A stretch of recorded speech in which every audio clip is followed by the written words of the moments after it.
de uma vez só, eu vou ter que recolher mensalmente. Mas esse mensalmente até quando? O que o Funpresp faz? Ele utiliza um negócio chamado tábua de vida, né? Que é a expectativa de vida dos beneficiários, ou seja, das pessoas que aderiram ao Funpresp, né?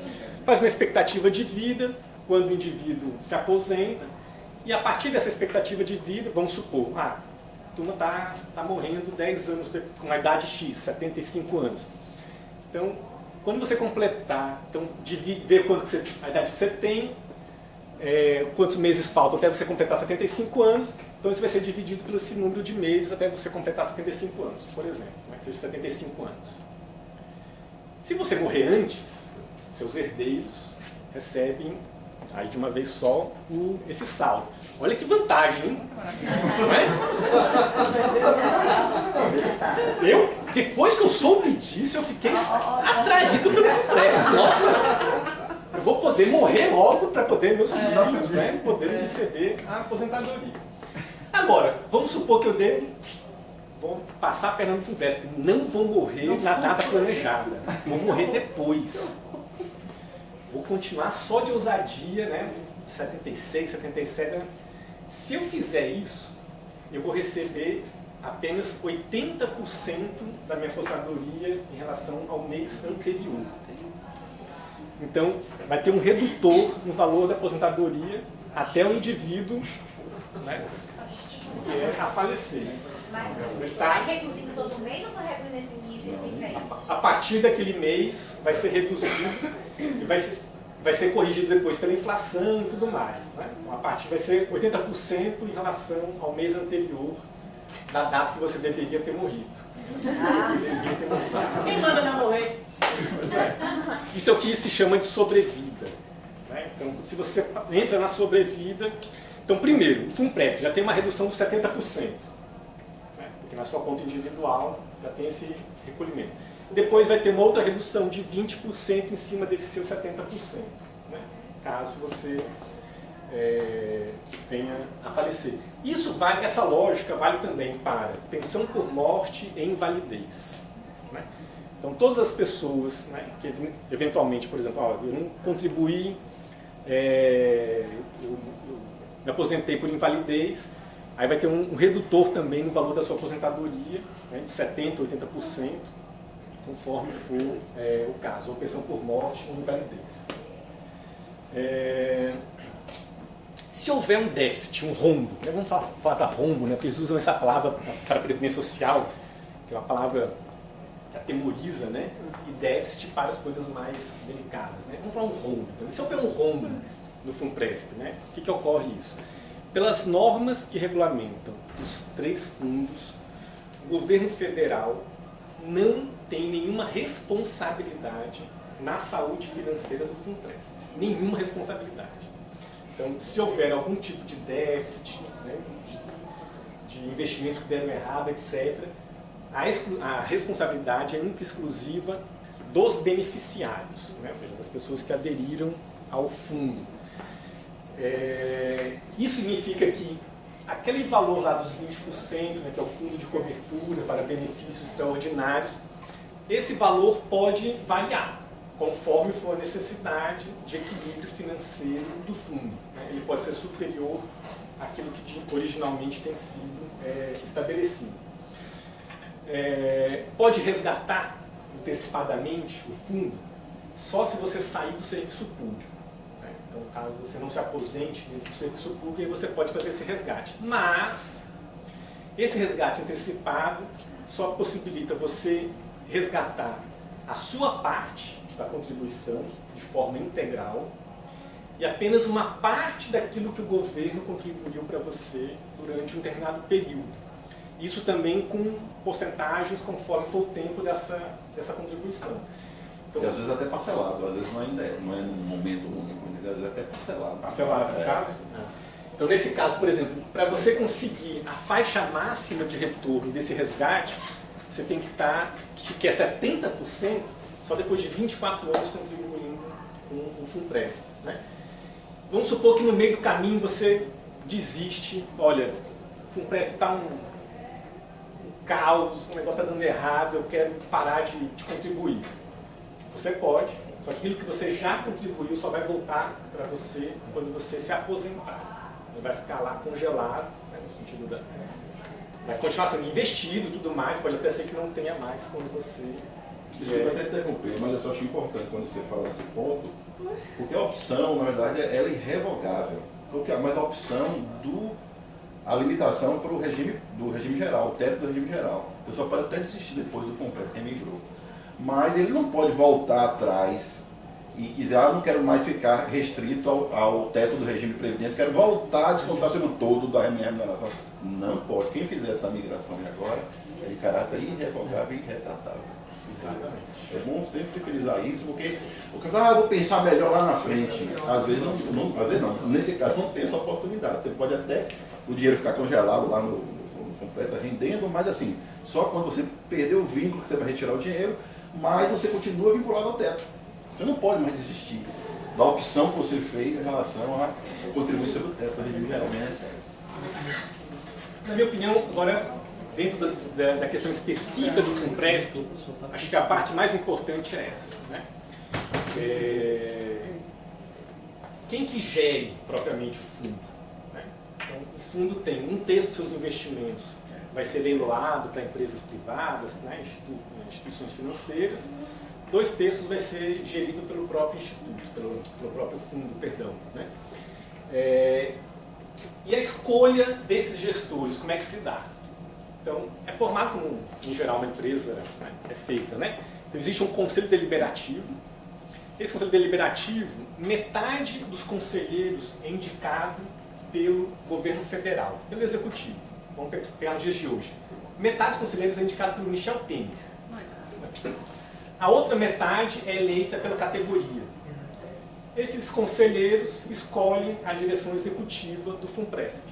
Então, basta o governo federal ter um voto de um conselheiro eleito pela categoria para ele ter autonomia completa sobre o FUNPRESP.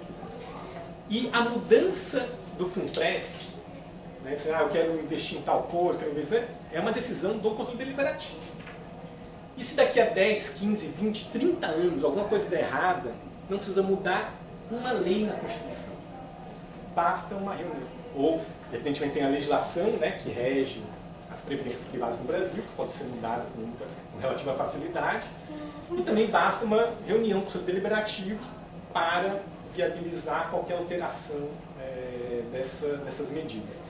Então, é uma grande facilidade na gestão, no uso desses recursos. E quem que fiscaliza isso? É a Previc, que é uma agência que também é indicada pelo governo federal. Então veja, o governo federal recolhe os recursos, indica os gestores e ele mesmo fiscaliza a si próprio. Né? Tudo isso está dentro, né, da processo. Mas não é responsabilidade. Pois é, só que ele não é responsável caso haja rombo.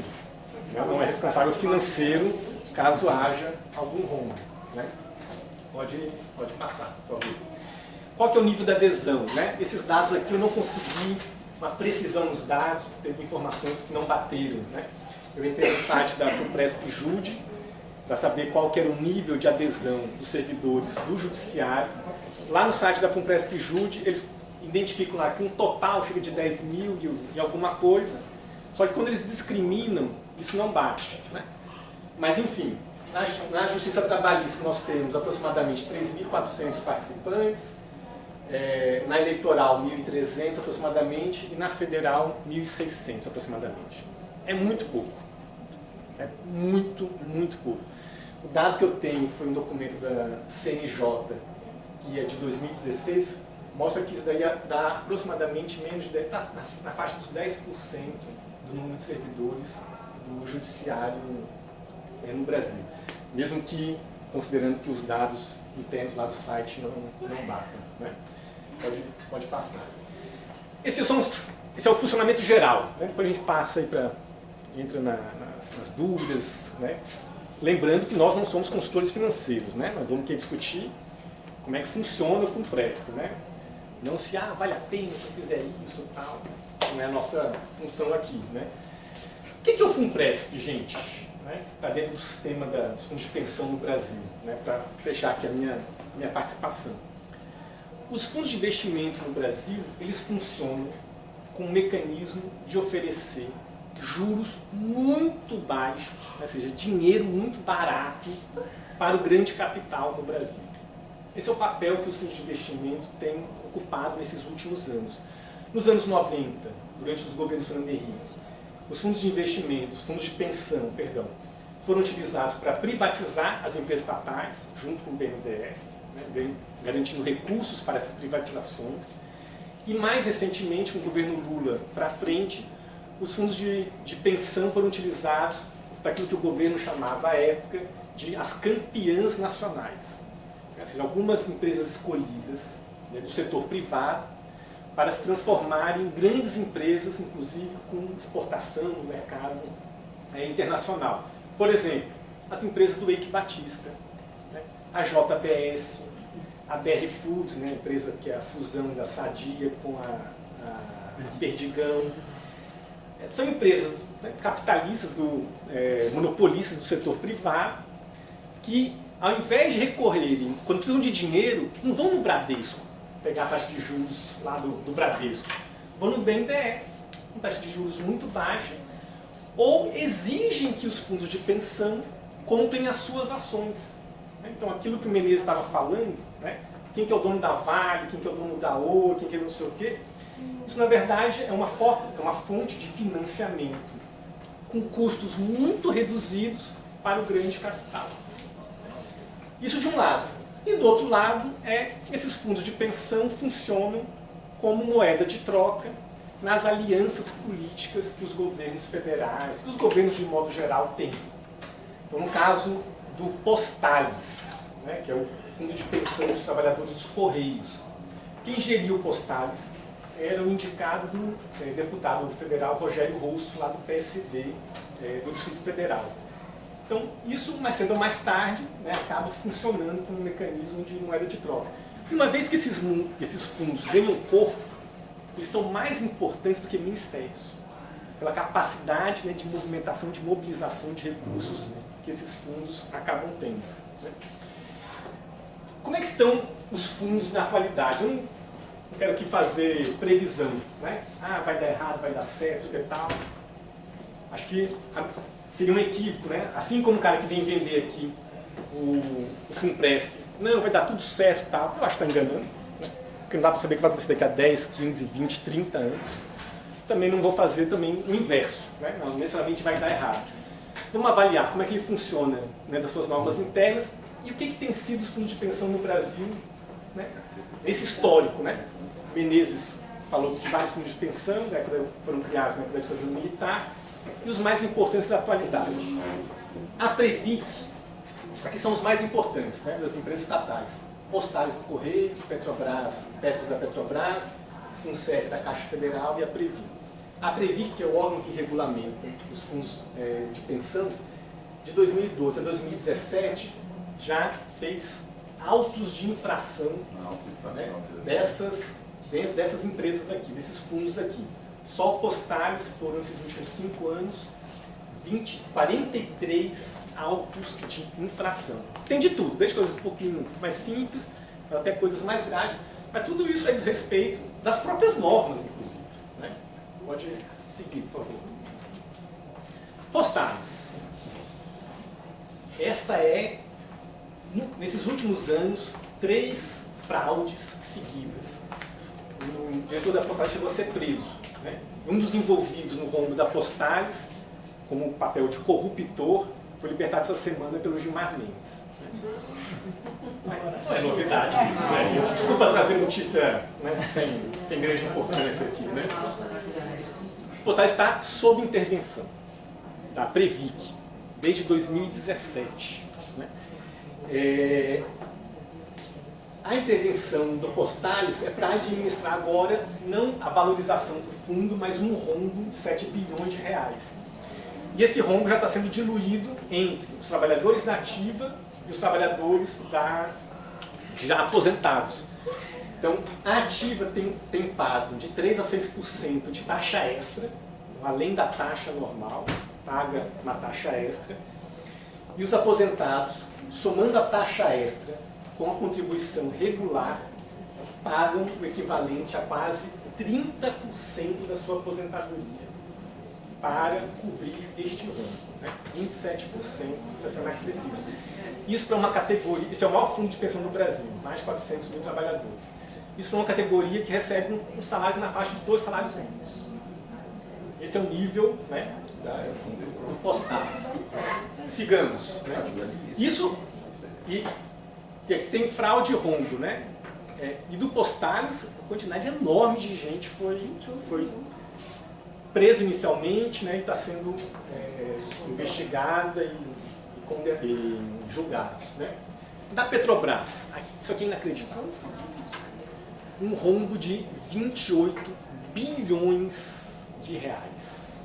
De qualquer empresa já teria decretado falência. Qualquer banco, qualquer instituição financeira, se tivesse um rombo desse, a Oi está quase faliu, está sendo vendido aí para um grupo chinês e tal, não chegava nem a metade desse valor aí. Esse rombo de 28 milhões foi dividido ao meio.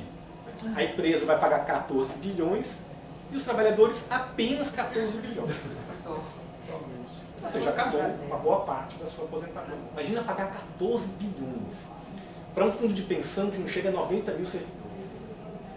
Ou seja, é um fundo de pensão relativamente pequeno, né, comparado com o dos Correios. Esses descontos já começaram e vão durar 18 anos. Ou seja, todo o tempo da... ainda é pouco, né? Para esse valor, né? Pois é. Agora, esse só representa o quê? Porque boa parte desses descontos triplicaram o valor que eles pagavam antes. Então, figuras que antes tinham descontados R$1.000 destinados ao Petros, hoje estão pagando cerca de R$3.000. Né? Tem o Google, né? Porque tem vários casos, que são casos, né, individualizados, evidentemente. Tem o Google nas matérias aí, né? Rombo da Petros. Vocês vão ver essa situação. Né? Uma boa parte dessas pessoas estão entrando na justiça para tentar reverter isso. E vamos supor que consigam, né, reverter isso. Ok, vão conseguir reverter isso, mas o rombo vai continuar. Então, na verdade, pode ter uma solução jurídica individual, mas a única solução para que individualmente eles não sejam responsabilizados é que a Petrobras salde essa dívida. A Petrobras saldar essa dívida, na verdade, significa, né, diluir isso para o conjunto do país. Boa parte da gasolina, do aumento da gasolina, do diesel, pode ser levada para pagar isso daí. Em síntese, o que é a FUNPRESP? Em uma frase, a FUNPRESP não é uma previdência.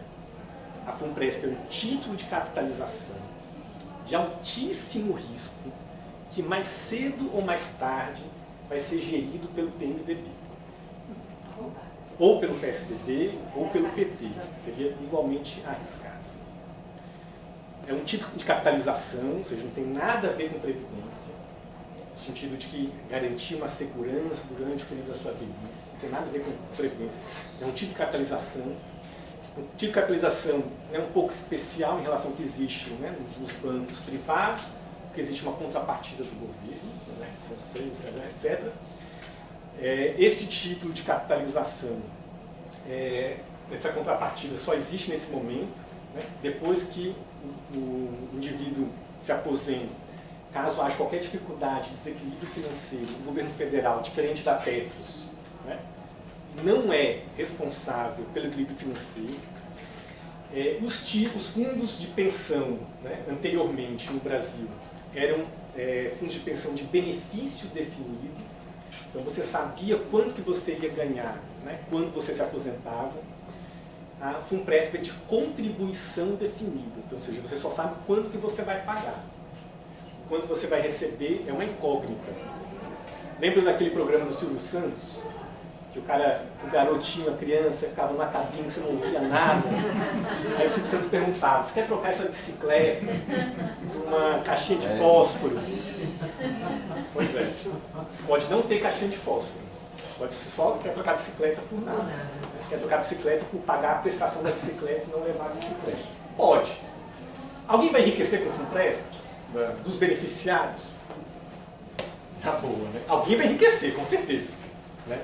Dos beneficiários, seguramente não. Né? É uma situação que tem um componente político que é extremamente pernicioso, né? Aquilo que o Medeiros estava falando. Né? Estabelece aqui saídas individuais para um problema que é social. Transforma direitos sociais em algo que vai ser negociado no mercado, né? Que é a previdência, saúde, educação, etc. E para que isso funcione, as outras coisas têm que dar errado. Então, para que o FUNPRESP funcione, ele tem que reduzir os próprios benefícios. Para que o FUNPRESP funcione, ele tem que reduzir o salário dos trabalhadores da ativa. Para que o FUNPRESP funcione, tem que acabar a UFBA. Vocês têm que diminuir cada vez mais os gastos sociais que o Estado tem atualmente, para financiarizar todos esses serviços que hoje estão sob responsabilidade do Estado. O FUNPRESP é uma uberização da Previdência. O que significa isso?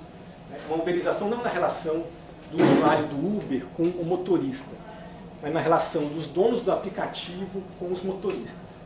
Os donos do aplicativo, o Uber, que são grandes fundos de investimento, falam o seguinte para o motorista: entre com os gastos de todo o serviço. Compre o carro, garanta a manutenção do carro, gaste preço com a gasolina, corra riscos de assalto e todos os outros riscos da violência urbana. Assuma todos os riscos e depois me passe 20% de tudo que você receber. Então, o FUNPRESP é esse nível. Então, enquanto que para nós ele é irrevogável e irretratável, para o capital financeiro é a ampla liberdade de poder utilizar esses recursos sem nenhuma restrição. Eles recolhem, eles gerem e eles fiscalizam.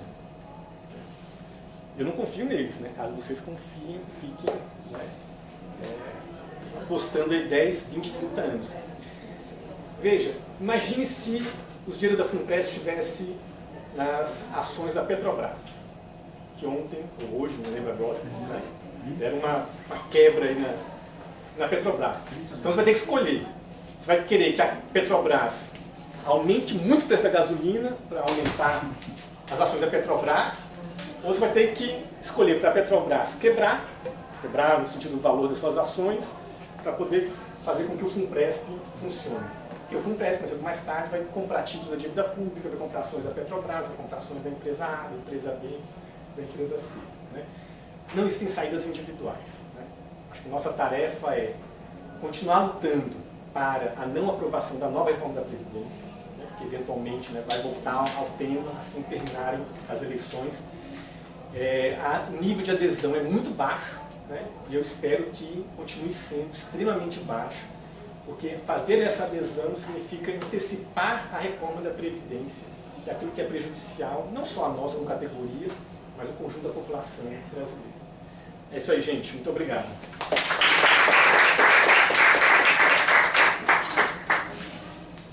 Excelente, né, gente? Entendeu? Para ter mais ou menos uma clareza. Agora eu pedi mais uma cadeira para vocês estarem aqui para as perguntas. Então já vou começar aqui com perguntas que mandaram por escrito. A contribuição paritária do governo tem limite? Se tem, qual é? Outra coisa, você falou aí que a Petrobras assumiu metade do prejuízo do rombo com pediu aos trabalhadores e a Petrobras. No caso do FUNPRESP, se tiver algum rombo, quem assume? Com relação à gestão, inclusive, tem sido o principal argumento de quem defende o FUNPRESP nas palestras que eu assisti. Ou seja, não, quem vai gerir são os trabalhadores. Então não vai ter problema nenhum, vai dar tudo certo, vocês vão lucrar bastante, não vai ter rombo, não vai ter fraude, porque quem vai gerir são os trabalhadores. Queria que falasse com relação a isso.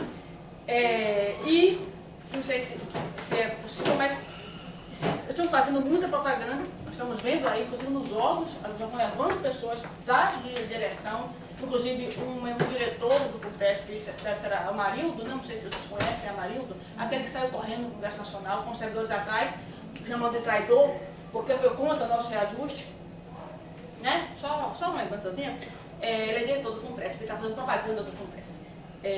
E aí, por que tudo isso, a propaganda toda que está acontecendo, não colou? São realmente, parece passar da Câmara, que mais ou menos 9 mil adesões, 9 a 10 mil adesões.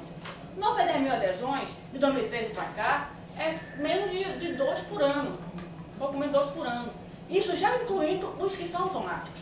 Então é muito pouca adesão, você tanto propaganda não colou. E a outra pergunta é, deixa eu ver, com relação ao governo e mercado. Porque outro argumento favorável ao FUNPRESP eles dizem, inclusive disse isso, eu ouvi lá, a reforma da Previdência vai passar e vocês vão ficar sem nada. Ou seja, se não migrar, vocês vão ficar sem nada no futuro, porque a reforma da Previdência vai passar. E vocês vão ficar, né, com um salário bem menor, submetendo a isso. Aí a pergunta, que garantia a gente vai ter? Porque para o Estado parar de pagar a aposentadoria, ele vai estar quebrado, totalmente quebrado. Se para o governo quebrar, os fundos já quebraram antes. Ele já usou. Então eu queria saber eles falam um pouco sobre isso, dos dois aí. Essas são algumas que eu recebi e outras que eu estou.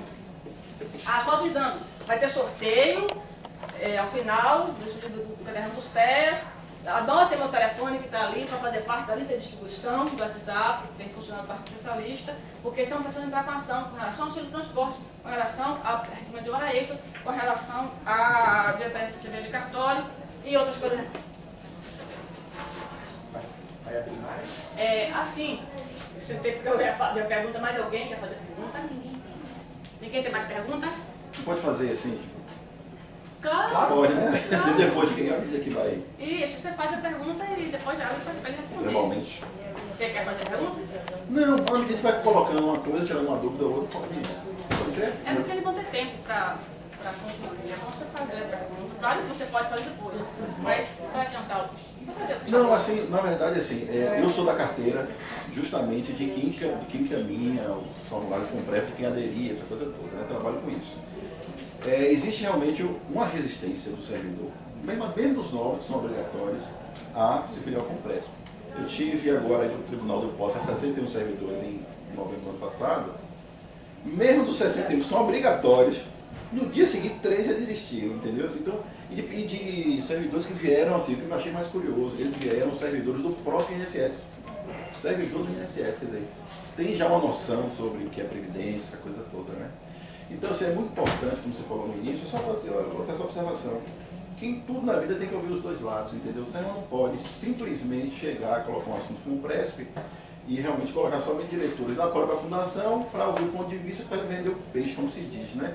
E não ter um contraponto. Então, assim, eu queria, na verdade, agradecer para ouvir um contraponto, porque o que eu mais ouço na minha carteira lá é: Flávio, o que eu faço da minha vida? Migro ou não migro? A pergunta diária, eu recebo essa pergunta lá, principalmente do público de 2003 a 2023, entendeu? O que você fala, Flávio? Na verdade, eu coloco sempre assim, as duas, assim, os prós e contras, mas eu lembro logo o servidor que mais importante do que a questão de estar vinculado ao FUNPRESP, que é uma atividade de risco, né?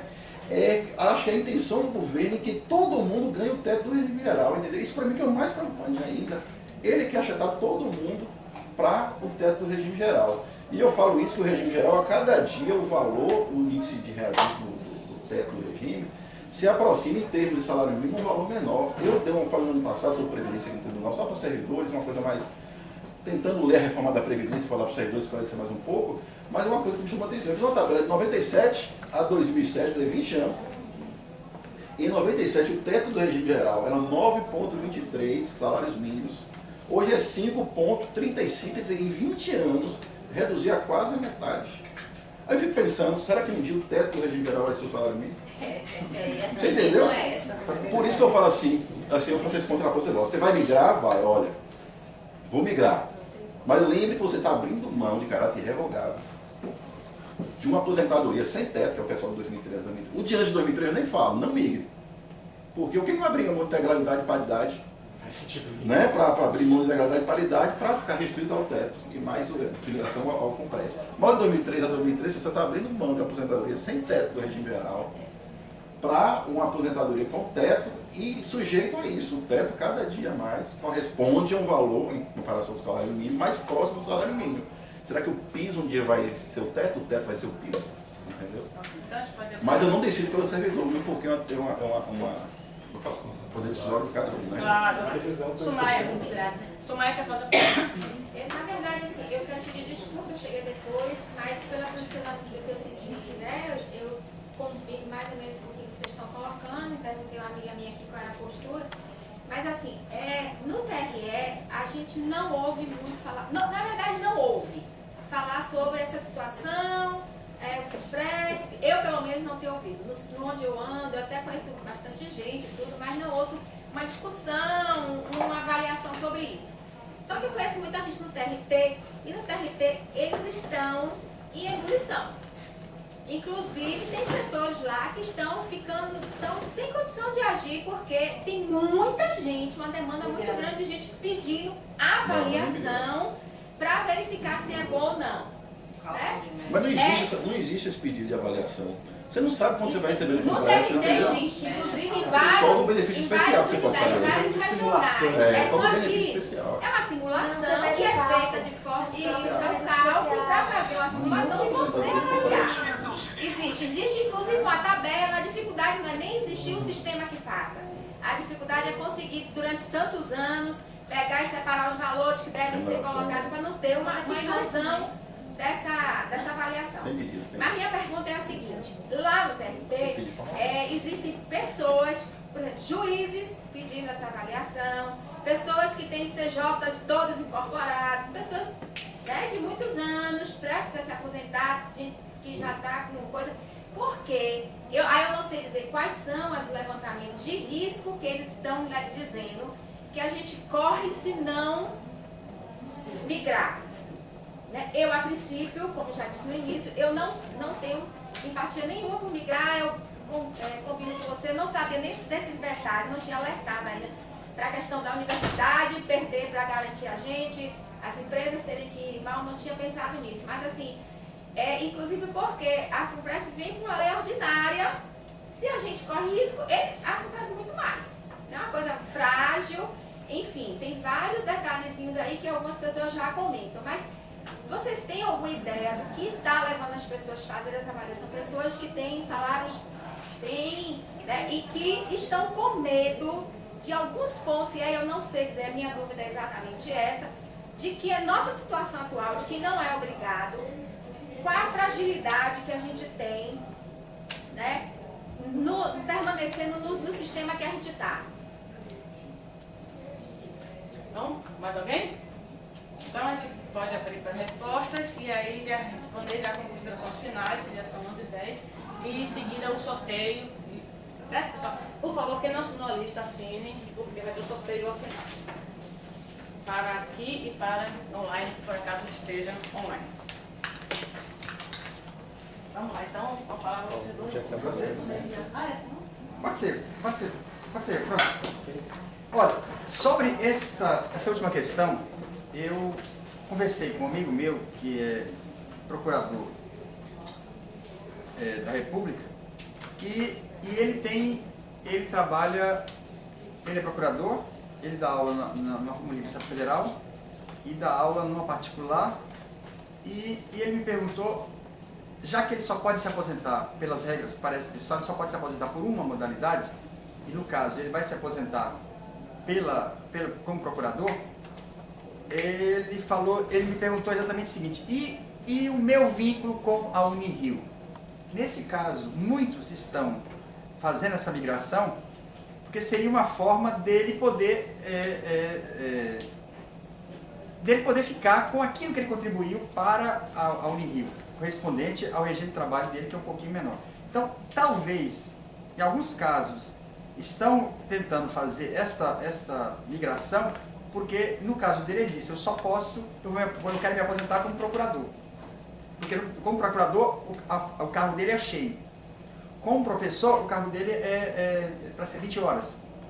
Então, pelo que eu acredito que talvez seja isso. Mas na verdade eu acho que o problema mais é desinformação. Porque olha, isso aqui, eu sou de 95, eu ainda recebo em casa.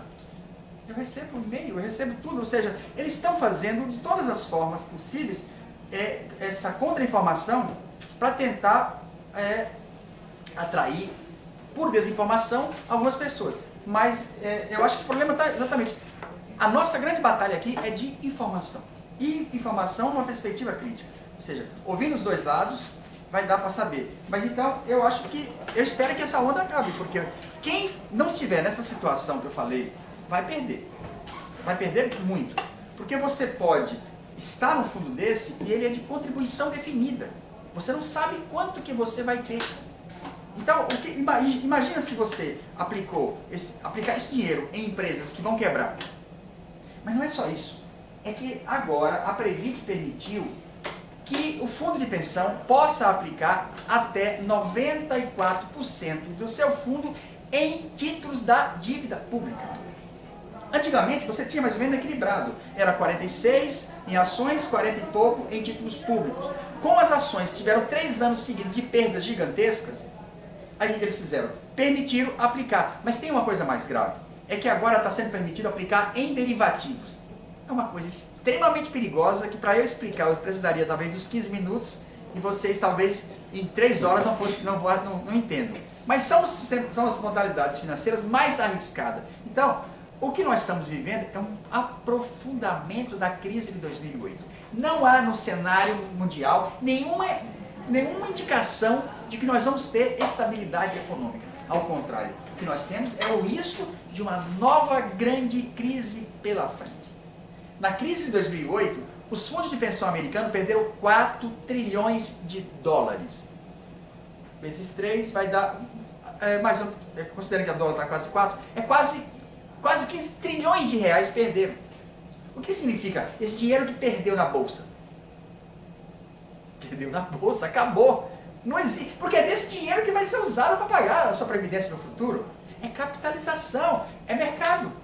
É você pegar a sua velhice e dizer assim, mercado, faça alguma coisa por mim. Ele não vai fazer nada por você não, ele vai, alguém vai ganhar por isso, que vai estar gestando, mas você vai perder tudo. Então, eu recomendaria que aprofundasse a discussão e não migrasse, porque é irreversível e porque você está saindo de uma coisa que é segura, é só 80, mas é 80. E outra coisa, eu sou de 95, mas eu vou continuar pagando a Previdência. Eu vou continuar pagando a Seguridade Social. É o único país do mundo em que você se aposenta e continua a pagar. Bom, então, mas eu queria falar sobre o Chile.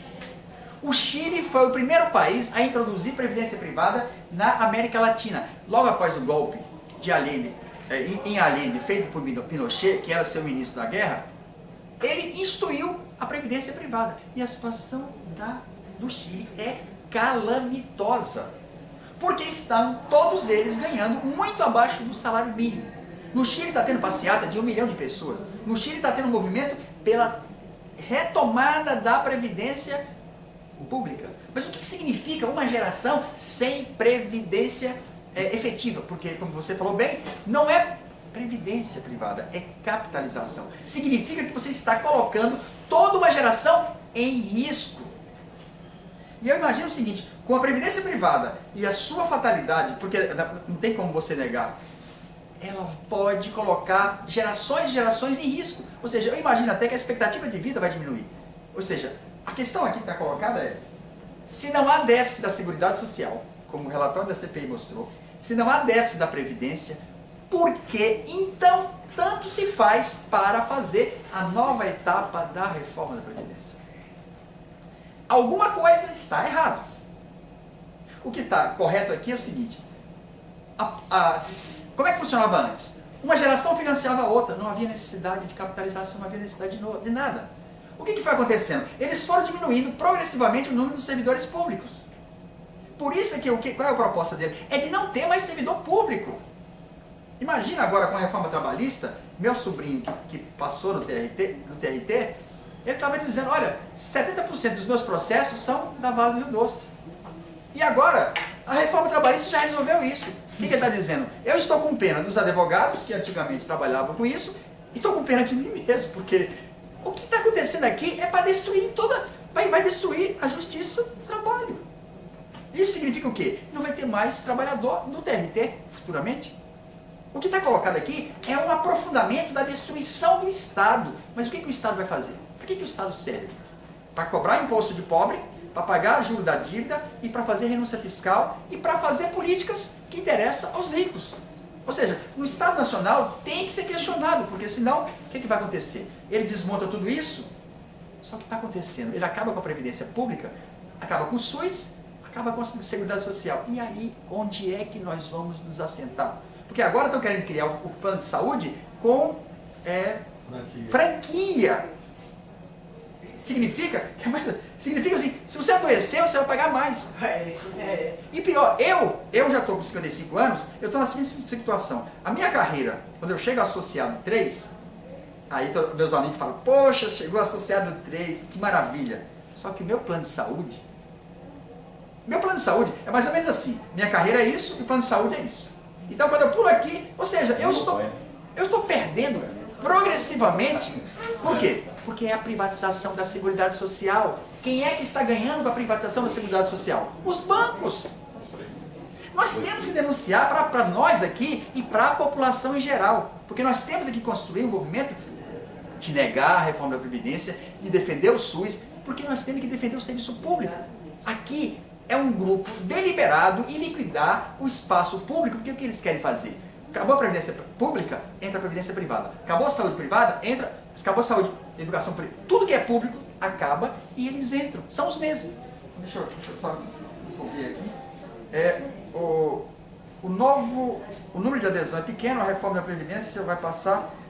O que vai acontecer? Olha, no pior das hipóteses, mesmo que seja 80%, é Previdência Pública e é segura. Como é que é responsável pelo desequilíbrio das contas públicas? Essa é a pergunta. Quem são os responsáveis pelo desequilíbrio das contas públicas? Eu mostrei aqui. É a dívida pública. Essa dívida pública começou com o regime militar, com taxas de juros flutuante. Quando os Estados Unidos subiram a taxa de juros de 5 para 18, desde lá nós estamos engasgados. Com o Plano Real, isso se tornou mais à frente. Agora, se fizéssemos a auditoria da dívida pública, nós temos indicação de verificar ilegalidades. Mas qual é a questão? Quanto era a dívida pública em julho de 94, quando começou o Plano Real? Era 85 bilhões de reais, que convertido para repor a inflação seria talvez 300 bilhões. Nós estamos devendo 4,6, 4 trilhões, já pagamos mais de 15 trilhões, ou seja, a dívida pública é o mecanismo no qual o dinheiro do nosso salário, o dinheiro dos nossos direitos se converte em lucratividade dos bancos. É difícil de explicar, mas não é impossível. O que nós precisamos entender é exatamente isso. O que está em questão aqui é justamente o quê? Não podemos deixar a nossa velhice na mão do sistema financeiro. Porque ela é parte da Seguridade Social e ela é fruto da luta. Tudo que nós temos aqui foi fruto da luta. Nós não conseguimos a Previdência Pública Integral por acaso. Nós conseguimos porque é fruto da luta de todo mundo. Então, eu acho que a grande tarefa nossa é manter uma unidade entre os servidores estaduais, federais, municipais, mas principalmente entre os demais trabalhadores do setor privado. Você falou uma coisa que é fundamental. O rebaixamento do teto. O rebaixamento do teto não é uma coisa aleatória. Se o teto fosse 10 mil, qual seria a adesão ao FUNPRESP?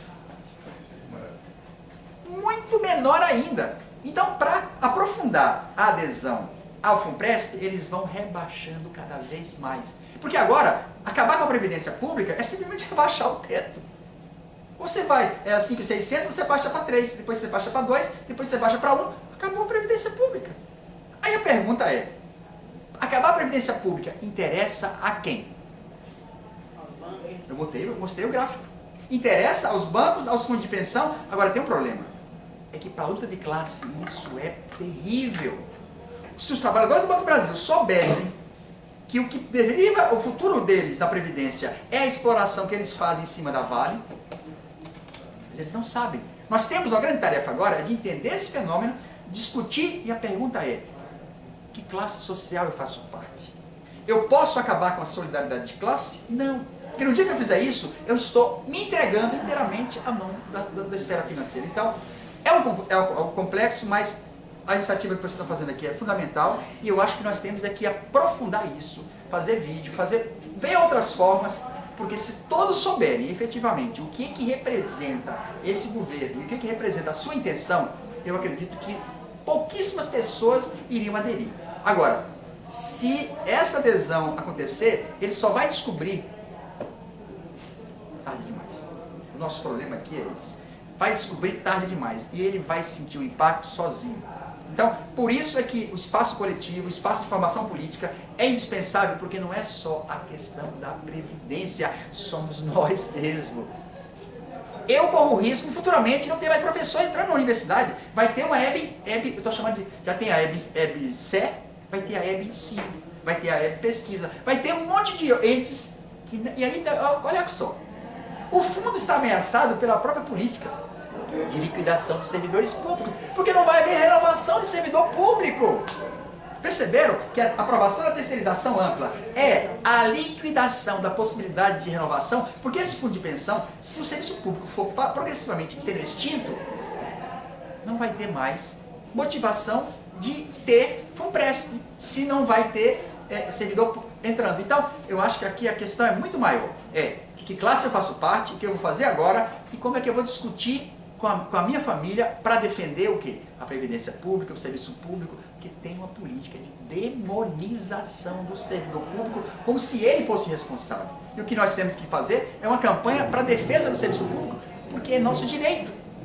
O serviço público é o mecanismo por onde eu e vários trabalhadores têm acesso a uma função mínima social. Ou seja, então eu encerro colocando a importância disso aqui, a necessidade de continuarmos. Temos que fazer, talvez se fosse o caso de fazermos vídeo, porque se nós temos aqui esse auditório, nós vamos procurar outras formas. Vamos fazer vídeo, vamos usar o WhatsApp, vamos usar o Face, porque nós temos que construir uma linguagem, e nós temos essa capacidade, para dizer a todo mundo, servidor público, que isso é um engodo. E aí eu acho que a partir desse momento, nós vamos ter que dizer também que tipo de sociedade nós queremos. Porque o que está colocado aqui pressupõe a nossa eliminação. O governo está aqui, fica bem claro, não quero mais a existência de serviço público nas 3 esferas. Então, o que nós temos aqui é uma tarefa gigantesca, mas não impossível. Só lembrando, nos professores, o momento mais grave que nós vivemos em 84, mais da metade era horista. Mais da metade queria transformar em fundação. Sabe o que aconteceu? Fizeram a greve de 85, que foi uma das greves mais fortes, e depois criamos o nosso plano de carreira, depois nós criamos um plano de capacitação, depois nós ganhamos a Previdência. Tudo que nós temos é fruto da luta política. E a luta política pressupõe a nossa organização, a independência do nosso sindicato, a identidade com os demais trabalhadores, porque a luta aqui é de classe. Se nós temos lá o capital querendo nos atacar, nós temos que juntar e mobilizar, porque nós somos capazes de vencer. Essa nova geração precisa ter a história de como é que nós ganhamos cada coisa, que agora está sendo ameaçada. Nada veio de graça, tudo é fruto da luta, e aí eu fecho exatamente. Nós vamos comemorar agora maio de 68, 50 anos depois, e eu só queria lembrar, os jovens tinham um slogan naquela época que era: sejamos realistas, lutemos pelo impossível. O que hoje aparentemente é o impossível, que é ter previdência pública, nós temos que lutar por isso. Porque a nossa tarefa de esclarecimento, a nossa tarefa de mobilização é fundamental. Parte dos nossos novos servidores não estão nem se filiando. E isso é muito grave. Nós temos uma tarefa de formação política gigantesca. Porque senão nós vamos ter futuramente algum achando que o mais velho, na verdade, só para fechar, eles só precisam puxar o pininho. Os que estão aposentados, que aparentemente estariam livres, não estão. É como uma locomotiva e tem seus vagões. Você puxando aquele pininho aqui da paridade, isso aí é a coisa mais fácil de fazer, você puxa aqui e todos que já se aposentaram vão ficar sem reajuste, sem nada. Então nós temos que alertar que também os aposentados estão passando por ataques profundos. Porque aí nós vamos construir a unidade e permitir que todas as gerações lutem. Porque nós não podemos achar que um está sendo privilegiado. Todos estão sendo atacados, logo todos têm que se unificar, porque se nós lutarmos em conjunto, nós temos capacidade de reverter sim.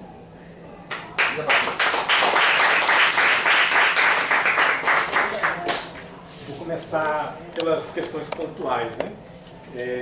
Se existe um limite da contribuição do governo para o FUNPRESP. O limite é o próprio salário, né? Ou seja, aquela parte que está acima do teto. Então, vamos supor, se você recebe 10 mil reais, aquilo que é de 5.600 até 10 mil reais vai ser descontado ou 7,5%, ou 8,5%, ou 8%, enfim, né, desse valor excedente aí. O governo também vai contribuir o equivalente a isso também, a partir daquilo que excede o teto. Então, hipoteticamente, sei lá, 600 reais por mês você contribui com o FUNPRESP e o governo vai contribuir com mais 600 reais. Você tem a opção de, além desse seu desconto regular, fazer uma outra contribuição suplementar. Essa outra contribuição suplementar não tem coparticipação do governo, certo? Ele não vai, se chama autopatrocínio, né? Ele não vai acompanhar esse autopatrocínio. Tem uma olhadinha nas... Nessa coparticipação tem uns descontos, que acabam não sendo paritários, né? Isso. Eu vinha rodar, agora não consigo. Então, o desconto, na verdade, é aquilo que de fato é encaminhado para o que eles chamam de recurso, reserva individual, coisa assim, né? Que é a conta que vai ser calculada para a sua aposentadoria no FUNPRESP. Isso equivale a 70%, 71%. Então, de tudo que efetivamente é descontado do FUNPRESP, para o FUNPRESP, melhor dizendo, né? 70% vai para a conta do servidor. Os outros 21% vai para um fundo, que é para pagar pensão por morte, aposentadoria por invalidez, sobrevida, etc. E 7% para o negócio que eles chamam de taxa de carregamento. O FUNPRESP fala que eles não cobram taxa de administração, mas eles cobram um negócio chamado taxa de carregamento, que chama-se, tem um outro nome, mas tem o mesmo valor. Então, mas a turma que está, que é o meu caso, né? A turma que está entre 2003 e 2013 vai ter uma aposentadoria aí que vai ter essa redução aí de 80% dos últimos salários. Bom, o FUNPRESP já começa com 70%. Esse já é o ponto de partida. Porque caso haja muitas aposentadorias por invalidez acima do que aquilo que estatisticamente estava previsto, o custo para a manutenção disso vai sair das reservas individuais. Mas a gente pode migrar e não aderir ao FUNPRESP. Então, Pode. é essa opção. Pode também. Você pode